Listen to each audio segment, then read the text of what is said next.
What's up guys? On today's video, I'm going to be doing a tutorial on Interactive Brokers Trader Workstation. We'll go over the platform, how to use it, how I personally use it, and some of the features that they have to offer. So without further ado, let's get into the video. Please consider hitting that like button and subscribing to this channel for more investing and financial content. Let's get started.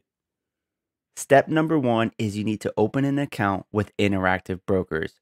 You can do so by clicking on the affiliate link in the video description. It's going to take you to Interactive Brokers website. It's there where you can open an account. You click on this open account button and then you'll sign up for the account type that you want. And then you can download Interactive Brokers Trader Workstation. You can do that by then clicking on trading and then platforms. And that will bring you to this page. Now, Interactive Brokers has many different platforms. It has IBKR Global Trader, Client Portal, IBKR Mobile, and Trader Workstation. Today, we're going to be talking about Trader Workstation, which is only available on your desktop.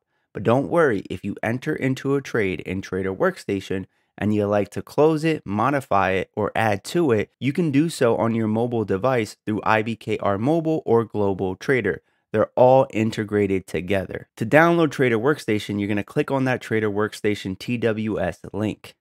And there's a lot of information here which we're not going to cover, but basically to download the software, you're going to scroll all the way down to the bottom here, and then you're going to download TWS Latest or whichever one works for you. Now, once the software is downloaded, you can log into your account and you should get some two-factor authentication sent to your mobile device. What you're going to do is you're going to click on that application notification that you get, you'll accept it, and then you'll log into Interactive Brokers Trader Workstation. All right, here's your home screen for Trader Workstation. And I'm going to show you on this video how to get your home screen to look like this, because I can guarantee this is not the way it looks for you right off the bat. We'll go over the layouts that I like to use in order to trade and invest in the stock market. Now, I'm a swing trader and this works for me personally, but this preference, these layouts might not be the best for you. It all depends on your strategy. But nevertheless, in this video, when you're done watching it, you will learn how to customize your layout. And you'll also see some of the features and tricks that Interactive Brokers offers to you in Trader Workstation. In addition to that, I'll show you how to submit buy orders, sell orders, alerts, how to buy fractional shares, and how to quickly scan through stocks on a watch list or a screener and take a look at the charts very quickly to see if there's something there for you to trade. So the first step is to create a layout, and then we'll talk about buying and selling stocks. Now, everything is done through tabs in Interactive Brokers Trader Workstation. So in order to create a very similar layout, we need to create a new tab. So we'll click on that little plus button down there. Now here you can create a new layout, or you can copy a layout from a library. If you click on browse, you will see that there are 24 different layouts in TWS, and they range from options trading to your standard, to short term, to a scanner, to order entry with portfolio. The one that I do like, if you click on all, is the portfolio risk, and I have that one there already. If you add that layout, you can quickly take a look at your portfolio and your overall risk. Scan through these and maybe there's one that you like, but we're going to create a custom layout and I'm going to show you how this works. So the first thing you need to do is you need to name your tab, your layout, and we're just going to call it stock tutorial. And this is what it's going to look like originally. So with Interactive Brokers Trader Workstation, it's all done through Windows. So the first window we want to add is a chart. But you can add a watch list, you can add the options chain, order entry, portfolio, quote details, trade history. There's a lot of information that you can add. We are going to start by adding a chart.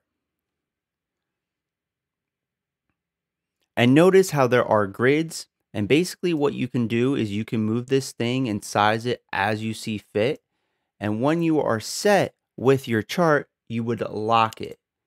Once it's locked, you can no longer accidentally click or drag. You can't delete the chart. It's there for good. In order to remove it, you have to unlock the layout, which is what we're going to do because we are going to modify this a lot. So this is going to be our first chart. And we're going to move this just arbitrarily right around here, and we'll make it the full size. The next thing is we're going to add another chart. So we go to new window and we click on chart. This one, we're going to move over to the top right, and we'll minimize this a little bit. We'll do that process again for another chart. We'll move it to where we want it, which is over here on the right. Make it a little bit taller and make it a little bit more narrow. And then once again, we are going to do that again for a chart, and it's going to go down in the bottom right. All right, so now we got 4 different charts here, but they're all the same chart. They're all for the daily candle. I want to keep the big one, this one in the middle, for the daily candle. This one up top, I want to be for the 5-minute. The one over here in the middle right, I want to be for the hourly. And the one all the way down here on the bottom right, I want to be for the weekly. Now there's some added information here that I don't actually want. I don't want to see volatility on this top one, this middle one. I don't want to see volume or volatility on any of these, so I'm going to remove them. Now that I have them all removed, I'm going to ungroup them so I can show you how grouping works. Notice how all of them have this green chain. That means they're all associated to the same group. If I was to click on that and associate no group, you'll see how this works. The next thing that I'm going to do is I'm going to add a watch list to show you how the groupings actually work. And because I want to have a watch list on the top left too, because it's how I filter through things. So I'll add that watch list. I'll move it over there to the left and I'll resize it. And then I'll take some time to add some stocks, some tickers to the watch list. All right, so I added some stocks to the watch list and it's currently linked to group 4. If I click on no group and I just click on different tickers, nothing's going to happen with any of the charts. But if I was to group it, and let's say I did group 4, which is this middle chart, and I was to pick on a ticker, it would change the chart. So essentially, it's all grouped. And notice how these 3 are still on GLD. It's because they have no grouping. So they are not grouped to the watch list, and they are not grouped to this chart. But if I was to add that grouping and make them all under group 4, which is my intention, they will all move together. And what this allows me to do is it allows me to quickly filter through my watch list and take a look at different charts. I can also do this with a screener or a scanner, so I can quickly search through stocks, looking at charts that I'm familiar with in a daily candle, in a weekly candle, hourly candle, and 5-minute candle. This gives me a good picture, short-term and long-term, macro and a micro for a particular stock. The other thing that I think is kind of important when filtering through stocks is company-specific news. We are going to create a new window. We are going to look for news, which is right here. We'll go to Newswire and we'll click company-specific news. And we'll group it for grouping 4, and then we'll move it down here on the bottom as well. And that's essentially the layout. The next step is to just kind of spice up the charts. So a lot of the work that I do is based off of the daily chart. I like to look at RSI and moving averages. So we're going to add that in and I'm going to show you how to do it. Now to add studies, all you do is go click on edit. You click on studies. And then the first thing that we're going to do is we're going to include a lower study for the relative strength index, also known as the RSI. So that is a momentum study. And then relative strength index, we'll click add and we'll click apply. And then we'll click OK.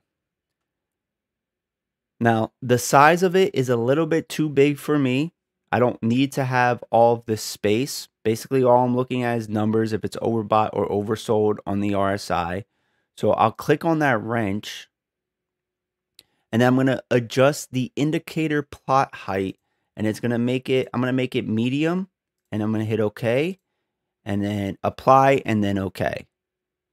Now, one thing that might be looking a little bit different on my screen than your screen is the size of the volume subchart.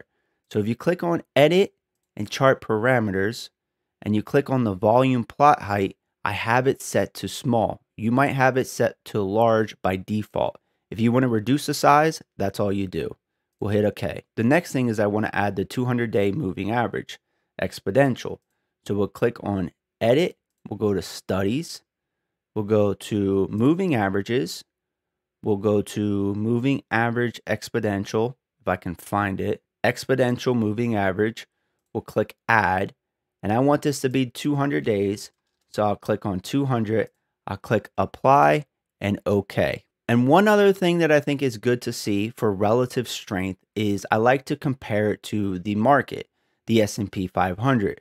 So you can hit on Edit, and you can do Index Comparisons, and then you can click on whichever index you want to compare it to. I like to compare it to the SPX, which is the S&P 500, and you hit Apply and OK. And now it will show on your chart. Now, I don't like to always have this on. It's really easy to turn it off. All you have to do is unclick it in that little gray box here. And now I'm about good on my layout. So when I am good, everything's grouped. It's sized appropriately for me. I'll just lock it so that way I don't accidentally change the size or move one of these charts when messing around looking at stocks. Now let's cover how to enter into positions in Trader Workstation. Before we actually enter into a position, I want to show you how to set an alert. To set an alert, it's really easy. All you do is click on this alert button up here on the top right. Then you're going to pick a price. So let's say that I do own some GLD and I would like to sell at around $185. I would like to, but I want to reanalyze the situation when it gets to that price. So I just want to be alerted. So I'll click on $185. Then this window is going to come up and I can adjust the price so it's exactly at $185. The method, you can use default or you can use the others. I always keep it at default. The operator is greater than or less than. So I want to be notified if GLD is greater than or equal to $185 a share. So I'll activate that, and now I will be alerted in Trader Workstation when that price action occurs. Now, if I wanted to buy GLD, I could do so by clicking the buy button, and then I can click on a price. So let's say that I don't want to buy GLD right now. It's a little bit overextended on the RSI, and I think it can retest the support right around $169 a share. So then I would click on that, and I'm going to get an order down here. So what I would do is it would be the buy action. You got to adjust your quantity. So we'll adjust that quantity to 1 share. Your time in force is day or good till cancel, and you have the option to fill outside regular trading hours. So regular trading hours is from 9:30 a.m. Eastern time until 4 p.m. Eastern time. When you have this set to day, if the order does not get filled between those times for that given day, it is then canceled and you're going to have to submit a new order the following day. If you have good till cancel selected, that order will remain on the books until it's fulfilled or you cancel it. If you have fill outside regular trading hours, it will look to get that order filled in extended hours trading. And that applies to day and GTC as well. So we're going to keep it for the day. And then the order type, there's basically 2 different order types on the buy side. There's a limit order and a market order. A limit order is you telling TWS the max amount you are willing to pay for the share of GLD. Since it's right now at $168.88, that's the max that I'm willing to pay for this. So Trader Workstation is going to work to get an order filled on GLD at that price or less. If I was to click on market instead, what that means is that I'm telling Trader Workstation, get this order filled as soon as you can. I don't care the price. You just pay for whatever the market is willing to give you. That's not really what I recommend. I always recommend doing a limit order instead. So we're going to change that back to limit, and we are going to make this at $168 a share. And then we would hit transmit. We would review it and we would send it. Now, let's say I don't actually have $168 in the portfolio and I want to buy some GLD, but I can't afford a full share. You can buy fractional shares in Trader Workstation. To do this, instead of having the quantity of one share, you would adjust this to be US dollars instead. And then you would tell Trader Workstation how much you are willing to buy. So if I just wanted to buy $25 worth of GLD, I could click on that and I can keep it at a limit order of $168 max. And it's going to do the math to buy a fractional share of GLD instead. Now, there's one other order type that's really clever and very useful if you are swing trading and you know exactly when you want to take profits and when you want to stop out of your position. If you are well defined on your risk to reward and you have a limit set already and you're sticking to them, you can use this order type. So now we're looking at a different stock at Ford, and it has some well-defined range. It has two peaks here at around $16, three times a triple bottom at around $11. So 16 is the high side, $11 is the low side. That's my range, and it's currently trading at $12.61. So kind of in the lower middle of that range. So what we can do is we can submit a buy order if we think that Ford's going to move higher, and we'll just pick $12.25 as the limit price, the max we are willing to pay for this stock. And we'll just say we're going to buy one share. So this is just a regular buy side limit order on Ford, but we can add what's called a profit taker. So if we right click on this line, we can attach, and then we can add a target order, what's also known as a profit taker, and a limit. So right now we still have that buy, but we also want to add a sell order, and we want to have that up towards the upper end of that range, which we said was $16 a share. So now what's going to happen is Trader Workstation is going to look to get that order filled, and then you're immediately going to put a profit taker on that position to try to sell it at $16 if it hits that price. The next thing that we can do is we can add a stop loss as well. So we'll attach, and we can do stop and stop limit. This, in my opinion, is worth going over because it is a subtle difference, but it is an important difference. So the first one is stop. What this does, it basically tells Trader Workstation at what price you want to get out of Ford. So for our example, the lower end was $11. So we could set this to $11. Now, if Ford stock was to break below $11, it would look to get an order filled in regular trading hours. It could crash to $2 a share, and then it would still sell at $2. That's the difference between a stop and a stop limit. If you click on stop limit instead, you are now telling Trader Workstation you want to look to sell the stock if it breaks below $11, but the lowest amount you are willing to sell a share for is $10. So if it's at $9, don't sell it. I'd rather hold on to it and wait for it to rebound instead of selling it for super cheap and locking in those losses. That's the difference between a stop and a stop limit. So let's recap what's going on with this buy order because it can get a little complicated. You have a buy, a limit. You have a limit buy order for a limit price of $12.25. If Ford was to drop to that price or lower, we would buy one share. We would then look to sell one share at $16 if it was to move up to that price. If the trade goes against us and it breaks below this support, we would then look to sell for at least $10 a share. That is our complicated order, but basically, if you have your limit set, this is a nice little way to trade. Now we're back at GLD, and if I click on the portfolio, you can see that I have 11 shares with a market value of close to $2,000. If I wanted to sell some of my position, I can do so. I can right click on this.